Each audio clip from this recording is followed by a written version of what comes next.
भाई लोग नमस्कार। तो आप लोग कैसे, उम्मीद है कि आप लोग बहुत अच्छे होंगे। तो दोस्तों आप लोग बीच में सुपरस्टार प्रमोद का आप लोग बीच में फिर से कुछ और नया अपडेट लेकर आ गए हैं। एकदम से इसमें सॉन्ग का बोल दिया है एकदम से दढ़िया गोरे ए बलम, बहुत गजब, बहुत ही ब्रास्ट का। दोस्तों अभी एक पर एक आप लोग बीच में देखने को मिलेगा सुपरस्टार प्रमोद यादव जी का।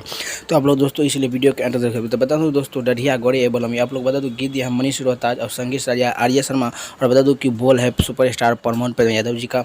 और बता दूं कि ये सॉन्ग आप लोग कितने बजे देखने को मिलेगा ये भी आप लोग को बता देता हूं। दोस्तों ये आप लोग बीच में 6:15 में कल सुबह में आप लोग को देखने को मिलेगा सुपरस्टार प्रमोद का जोड़ी। चैनल का नाम है, चैनल नाम का है वेद इंटरटेनमेंट से प्रेजेंट से। आप लोग को फुल वीडियो देखने को मिलेगा, तो आप लोग जाके जरूर देखिएगा और दोस्तों को भी शेयर करिएगा, क्योंकि अपडेट पर पता चलेगा कि सॉन्ग आने वाला है कल सुबह में 6:15। तो आप लोग जाके उस पर कमेंट भी कर दीजिएगा कि बहुत अच्छा सॉन्ग है, और पूरा फुल वीडियो वॉच करिएगा। और पहले ये वीडियो देखिए, उसके बाद तो बता दूँ दढ़िया गोरे बोलम आप लोग जरूर जाके देखिएगा, और एकदम से भरपूर थे। और बहुत जल्द आप लोग को स्पीड रिकॉर्डर से देखने को जरूर मिलेगा।